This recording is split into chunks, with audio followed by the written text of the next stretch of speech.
Okay, so today I wanted to try something a little bit different. Frequently, the way that I do my podcast and Facebook Lives is to essentially just have my iPad or just a bunch of cue cards. But I thought what I would do is actually um, show you a different type of presentation, which is actually the slides that I generally use just with my private one on one clients. So hopefully this works. Sometimes you got to try something new to see how it goes. So today and the next 5 episodes or videos, if you will, are going to be really around taking someone that is considering commercial real estate and then helping them understand the steps along the way. Like essentially, think of it as a journey. Okay, and today, what I really want to do is help you get clear on your 3-year investing vision. So there we go. Hopefully this works. There we go. Perfect. So today it's all about designing your commercial real estate investing blueprint. And this, for most people, is going to be how to invest in commercial real estate to essentially replace your active income or to design a retirement plan. Now, the way I came up with today's, I don't know how you want to call it, basically today's episode, and I'm just going to move my video if I can. Yeah, look at that. Check it out. Okay, perfect. So the way that I came up with today's episode, if you will, is really thinking about 2 clients that I have. Actually, one client and one gentleman that contacted me and was considering or is still considering working with me. And I'm not going to use their real names. I'm going to use Al. Al is the gentleman I'm working with, and Ray as the other gentleman that has contacted me. And both of these guys live out in Toronto, and they are or were interested in investing in commercial real estate. So Al, he's the first guy. He's the guy that I'm actually working with today. I met him back in probably December, maybe even earlier, November. He owns 3 rental properties. Okay, so he has a townhouse and a couple of condos. He likes the idea of investing in real estate, but his rentals were earning him, after we started to do a bit of a diagnosis, about 1.5% a year. So he realized that his assets today were underutilized. And so he didn't, that wasn't really getting him too excited. And frankly, he was banking on market appreciation. Now, fortunately for him, he's in Toronto and he's going up by 5-8% a year. So he's making good money. The challenge with that is he can't spend that money until he sells those properties. And so between principal paydown and market appreciation, while that's great, you can't spend it until you sell those assets. And so what he was looking for was a way to replace his job, right? 200,000 plus or minus a year. And he realized on his own, he made the decision that commercial real estate was really how he was going to do that. So Ray, on the other hand, now this is a gentleman that is also in Toronto. He flips, I don't know, let's just say 5 or 6 condos a year and is making very good money, right? He understands real estate, but he really has a job, right? He's on a treadmill. I mean, he's finding condos, flipping them, making good money. And in our conversation, he basically said that for the most part, hopefully this is still recording. I think it is. Yeah. For the most part, his challenge was the gurus, if you will, are teaching people how to do what it is that he does, right? And so, it's fine, or it was fine when he was the only game in town, but now there's hundreds of him because generally what happens is anything that has low barriers to entry, and let's face it, residential real estate, low barriers to entry. And if you can make quick money, it attracts people in. And it doesn't always attract, I'll say, the most sophisticated people. And frankly, when I got into investing in residential real estate, I started off just like this. I was flipping houses. I didn't know what the hell I was doing. I had agents that would bring me properties. I'd submit offers, unconditional. And my goal was just to make money. But I was on a treadmill. Now, the market was going up. And so it corrected and covered up a lot of my mistakes. However, in 2007, 2008, when the market shifted, I got a rude awakening.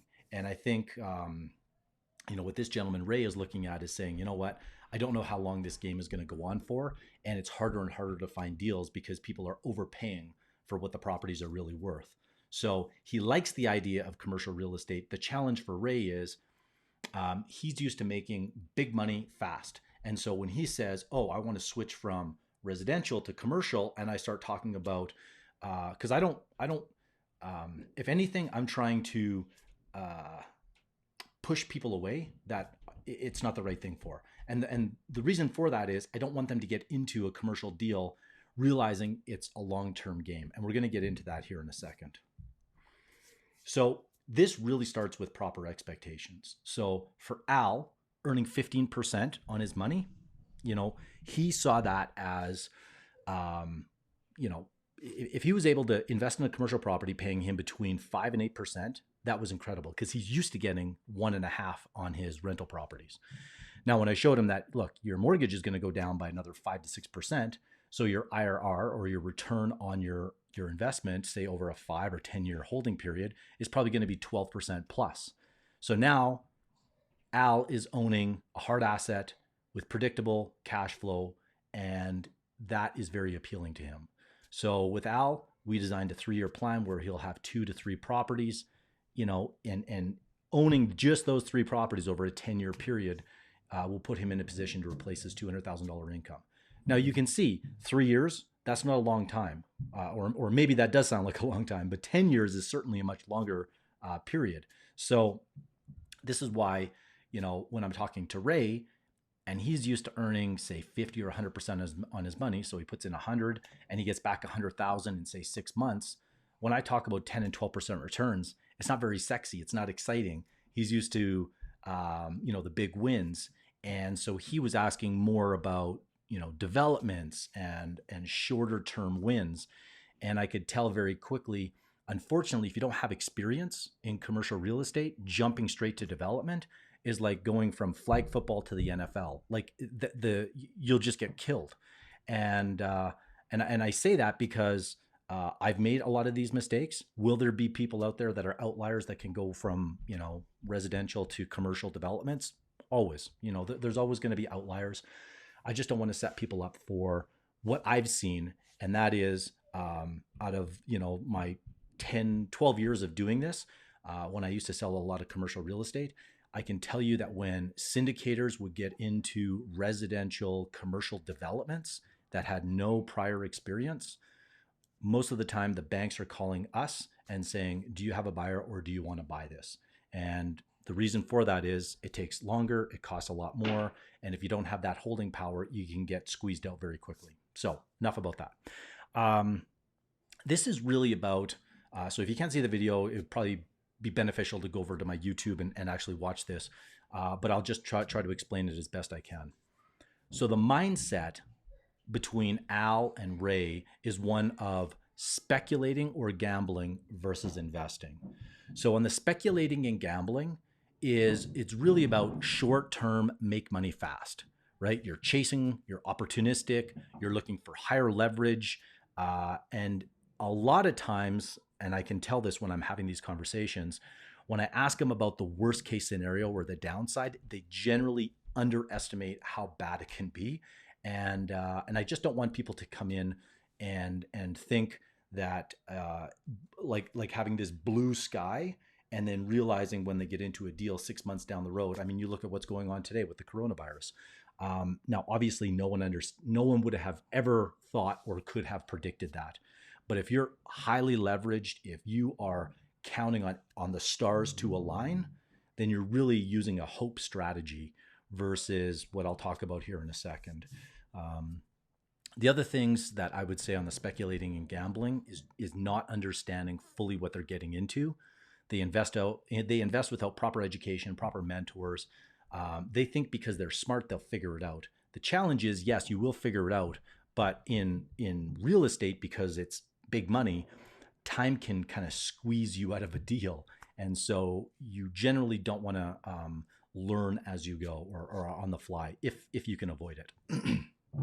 And then the last thing is, what I've seen is people that are in the speculating and gambling field, they blame. And really what it is they blame it on the market. They blame it on the city that didn't approve their DP fast enough.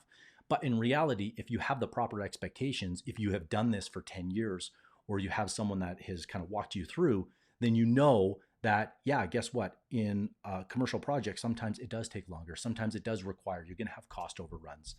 And so if you don't have those kind of checks and balances or backstops, then it's quite easy to lose money on the speculating and gambling. Now, in an up market, the reality is it's going to carry you through a lot of those mistakes. But in a flat or declining market, that's where people get crushed. So just going to drink water here. Okay, now if you're on the investing side and you're thinking long term, this is really where patience comes into play, because commercial real estate is illiquid, and you have to be okay with that. Like I said, it isn't for everybody. If people like that liquidity, then probably having some of their money or most of their money in the market or in bonds or something where you can kind of get in and out quickly, that might be more for you. Commercial real estate, if you wanted to sell a property today, the banks, very difficult to get financing. You might be 3 to 6 months unless you significantly drop your prices. So just know that. Generally, an investor mindset, they're focused, right? I've talked about this in the past, the programmatic investor. They know exactly what they want, where they want to invest, the type of returns and goals required to hit their retirement plan. They specialize, right? Because commercial real estate is inefficient, you're going to have some specialized knowledge. The next one would be low leverage. Understanding, because leverage is a double-edged sword, you want to take advantage of it, but having too much leverage can really sink you. I've seen that in too many situations. I don't think I need to kind of go into that. They take 100% responsibility for their investments. So even if they're investing with someone else or their own deal, they know that ultimately that decision is up to them and they take responsibility for it. And that's why, if you're listening to this, then you are taking that kind of responsibility, because frankly, even if you plan to invest with someone else, I'm just going to jump off on a quick tangent here. One of the things that I've noticed is the really successful syndicators out there, they don't want what I call dumb money. And dumb money is basically someone that has no idea about commercial real estate, yet they have lots of it and they just want to put it into a deal. And I will tell you that 9 times out of 10, the guys that are the most successful, they want investors that have aligned proper expectations. Because when the market turns, if things don't work out, if you can't make a distribution for a quarter or 2 quarters because of whatever situation, those investors understand that. When you're dealing with the speculator, they need that money, and they almost become problematic for these successful syndicators. So having at least a decent understanding of what to expect in a commercial investment is valuable. And then the last is control. Most of the investors that I work with like the ability to be able to influence the outcome of a deal. Okay, so here is expectations. And really this is like clarifying your point A to point B. And I can tell you, when I spoke with Ray, and I was really trying to, and I might have done a bad job of this. And so usually what happens is I have these conversations and then I realize maybe where I didn't do a very good job of explaining it. So I actually will send this to the gentleman I was speaking with, because I think that it'll be helpful and valuable for him. So point A is basically the truth. Where are you today? And point B is, where do you want to get to, right? And then there's going to be a couple of questions. How much time do you have? What are your resources? What's your knowledge? What's your game plan? Now, when you this thinking time is a concept that I got from Keith Cunningham, who I think is really the real rich dad, poor dad that Robert Kiyosaki talks about. And this is something that you can just kind of take some time and ask yourself, right? You don't need to answer all of these today, but it will help you in terms of defining your financial future. So number 1, where will you invest, right? The locations, the asset classes. What will you avoid? What are your guiding investing principles, right? I have 10 guiding principles. I have 8 non-negotiables. And this helps me, especially when I'm looking at a new deal, because my tendency is to be very opportunistic, right? Because I have the experience to be able to invest in a lot of different assets and different locations. It's easy for me to get sucked into a deal that maybe violates one of these principles. And so it takes a lot of discipline to say, you know what, no, I'm going to say no to that because it's too far away, because it's going to take too much time. The deal is too small. It doesn't have enough upside. Next is, where are you now, right? The truth, point A. Where do you want to be? What's your target in 3, 5, 10, 20 years? And who will you surround yourself? Because I think the who is extremely important. Now, step one, so this is like the actual tactical way that you can create your own financial blueprint. And this is really where I start with my one-on-one investors. Now, I'm not going to get into the actual, I can't go as deep because that blueprinting call is about a 90-minute. There's an assessment they send. And so I'm trying to give you as much as I can in a reasonable amount of time, and knowing that some people will be listening on this on a podcast, some people will be watching this on a YouTube video. So step one, how much liquid money can you invest right now? And what percentage will you invest in one deal? Some people are comfortable to put a larger percentage of their money. Other people might say, you know what, I'm only comfortable putting 10, 15, whatever that percentage is of your liquid assets to invest. And the clients that I work with, we need to be in alignment, and that means they're investing for cash flow, right? If they're investing for appreciation, forced appreciation is different. Forced appreciation is where you add value to the property, but just appreciation, meaning that the market is going to continue to rise, that is a lot more difficult, and that starts to get into the speculation game. Now, certainly you can improve your chances of a rising market, job growth, immigration coming into the city that you're investing in. However, like I said, invest for cash flow. If you get appreciation, it's a bonus. One of the concepts that I discuss with my investors is this. If you're starting with a small asset base, let's say $500,000, just as an example. Now, to some people that might sound like a lot of money. To others, that might sound like, yeah, that's a small amount. But let's just use that as kind of a baseline. Well, 500,000, and let's say you're investing for a 6% cash on cash. Now, remember, you're going to get cash on cash and principal pay down, but you can't really pay, unless you're refinancing or selling your property, you're not going to be able to access that principal pay down. And so if you're getting 6% on your asset, for example, and you've got 500,000 into the deal, that's 30,000 a year or 2,500 a month. Most of my clients, that doesn't get them very excited. Now, if you've got 5 million in assets paying you 6%, now all of a sudden you're at 25,000 a month or 300 a year. Okay. So you just have to kind of think about where you're at today and where you want to get to. Now, if you want to basically take that 500 to 5 million, then you're going to start to deploy strategies like the stair-step method, going from smaller properties to bigger, recycling your capital, refinancing, going into bigger deals.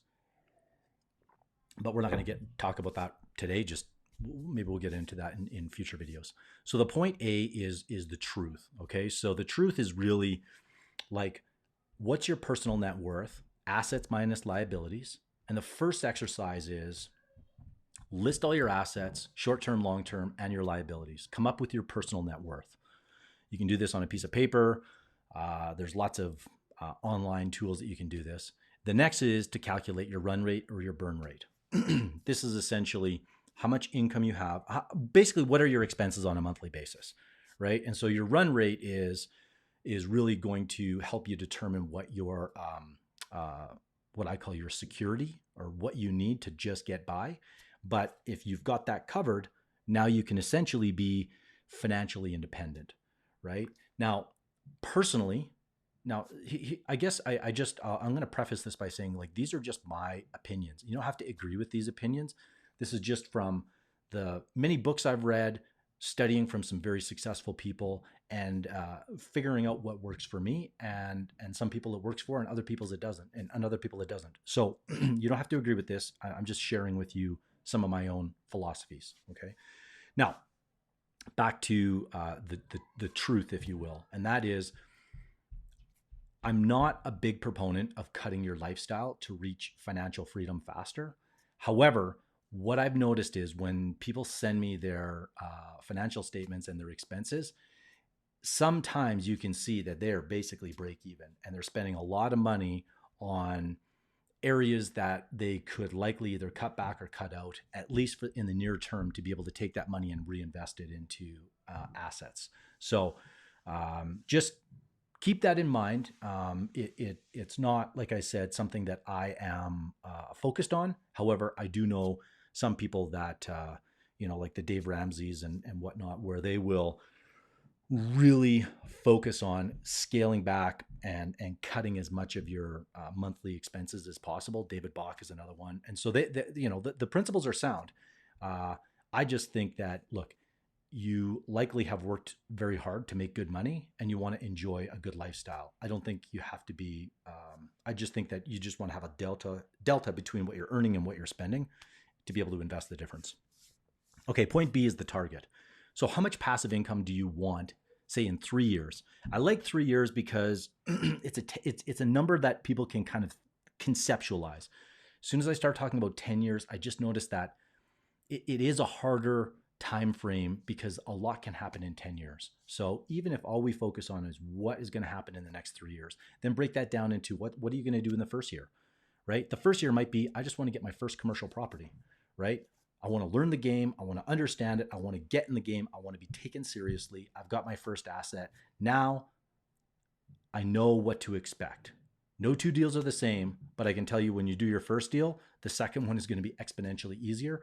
Plus, people are going to take you seriously. Hey, what do you own? Oh, I own that 20-unit apartment in blah, blah, blah. Okay, so a lot of my clients, generally speaking, when they talk about security to cover their run rate, is essentially $10,000 to $12,000 a month. Their comfort level, which is in excess of their run rate, is usually almost double, right? It's usually in that $20,000 to $25,000. And then legacy is really like your investments are growing such that you're able to reinvest that money into more deals. Like you can't spend the money getting kicked off those investments. You're probably close to $100,000 or more. So, okay, step 2. Proper expectations or proper investing expectations. So how long will this take to achieve your cash flow objective, right? Now, there's a few different expectations that a person can have. And depending on if you're Al, Ray, or someone else that I didn't talk about, you might be thinking about cash flow. You might be thinking about appreciation or net worth, or you might be thinking about capital preservation, legacy, passing it on. So I'm going to talk about like those 3 buckets. And the 3 buckets that I really think about, and when I say buckets, it's kind of like, where do you fall as an investor? And it might be make money, right? So usually in the make money, you're kind of less than a $500,000 in net worth. If you're grow money, you're probably $500,000 to $3 million. And if you're in the keeping your money, you might be 3 million, 5 million, 10 million, whatever it happens to be. Okay, so those are the 3 buckets. They're arbitrary, but the mindset and the philosophy behind it is what is most important. So in the make money, what you are is in the business of investing in commercial real estate. So what I mean by that is you have refined skills, you have a deep understanding of the game of commercial real estate, you understand debt, raising money, adding value. Likely you have either been a commercial broker or you have invested in multiple deals, meaning, yes, you have the skill set to quote unquote make money in commercial real estate. Most people coming in, that is not where you're at. I mean, the reality is if you've never invested, I wouldn't suggest going out to syndicate a deal because frankly, you don't have the skill set. And as soon as you start taking in outside equity and money, you potentially open yourself up for risk if you don't execute on that deal. Now, if you find an asset that is just steady Eddie, stable, 6 to 8% cash on cash in a great area that has long-term tenants or the prospect of keeping it full, then you may want to bring in what I call like a club syndication, right? A couple of friends and family, accredited investors, high net worth individuals, and they know that you've invested in real estate in the past. You've taken the time, you've got a mentor, you're out, you're finding the right property, but you're minimizing your downside because you're not trying to take a property from 3 million and push it to 5 million in 12 months. You're just basically saying, look, we like this asset and we believe it's going to pay us predictable cash flow for the next couple of years. maybe some small pop in rents, but at the end of the day, this is making sure we're growing and keeping our money. All right. Now, the last thing I want to talk about today is a tool that I created. It's called the FU calculator. And essentially, it is an Excel file where you can either reverse engineer or you can go forward. And when you see the calculator in the video that goes with it, you'll understand it a little bit more. But basically what it does is it shows you, it uses three variables: how much time, how much money are you investing now and on an ongoing basis, and then what are the returns that you have now and in the future, okay? And I kept this very simple. I'm not a financial planner. I'm not a wealth strategist or anything to that effect. I invest in commercial real estate. And so all I'm focused on is commercial real estate. I have not included tax implications, social security, CPP, IRAs, none of that kind of stuff, because that's not what I do. It's just on straight commercial real estate cash flow. In fact, I didn't even include principal paydown, because in commercial real estate, you can't really spend principal paydown. So I tried to keep this as simple as possible. Now, I will say this: if you're watching the video here, you might see where I've got return at 10%. Look, if you're trying to grow your money, right? You're starting off with $500,000 equity. You've got a 10-year horizon to invest, and your annual savings, you're going to be able to invest another $50,000 a year. If you plug all that in to this spreadsheet, and I realize here that it's current age of 40, retirement age of 55, but I've hard coded 10 years. Don't worry so much about this, because I'm just looking at it right now, and that's a mistake on my part. But just understand that the basics here are sound, and that is you're able to essentially figure out what your where you're at today and how much you can invest, and then say, oh, this is how much you're going to end up with at retirement.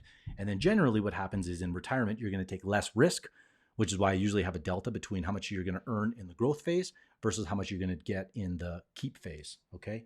And this is just a tool that you're able to utilize. And I used to only give it to my clients, but I'll show you how here in a second how you can get a copy of it. So quick recap of the video lesson today. Number one is decide, is commercial real estate for you?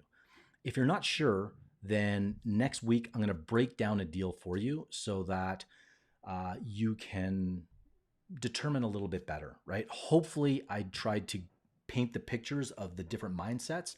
And if you're an investor mindset, patient, long-term, commercial real estate is probably a good asset for you. If you're looking for short-term wins, I don't know what to say. I wouldn't follow my strategies, because that's not how I teach it. There's other people probably out there that do that. Step two is the truth, right? So this is the starting point for you, and getting crystal clear on how much money you need to cover your bills, right? I call it like base camp one, security. So your bills are taken care of, you know what your run rate is, and you have a certain element of financial certainty. It's not the ultimate goal, but it gets you potentially to have the choice to work or not. Step three is your FU number. Like I said, you can reverse engineer. So where do you want to be in X years? Or you can plan forward. I have this much money today. I can save this much money a year. How long is it going to take me to hit 10,000 a month, 20,000 a month, whatever your run rate is? Okay. Last, like I said, if you want to access that FU calculator, there's kind of two ways to get it, if you will. So number one, you can join the Investing Advantage Facebook group. You can search in Facebook and join. You will have to answer like 2 or 3 questions. Basically, you're not going to spam the group. You're going to kind of abide by the rules. And then myself or my assistant will add you to the group. And in there, you'll be able to download it. The second way to get it is go to my website, download a copy of my Club Syndication book, the PDF I just give away to people for free. And in that email, you'll get sent an email after you join, and you'll be able to join. There'll be a link to join the Investing Advantage. And inside that Facebook group, there is the Excel spreadsheet, the FU calculator. Okay, so that's really all I wanted to talk about today. The next video, next podcast episode is really going to be Number one, I'm going to show you a case study of a client that I helped invest in his first commercial property. I think you'll find that valuable. Number two, I'm going to show you some of the advantages to investing in commercial real estate and how to really leverage forced appreciation, stair-step model.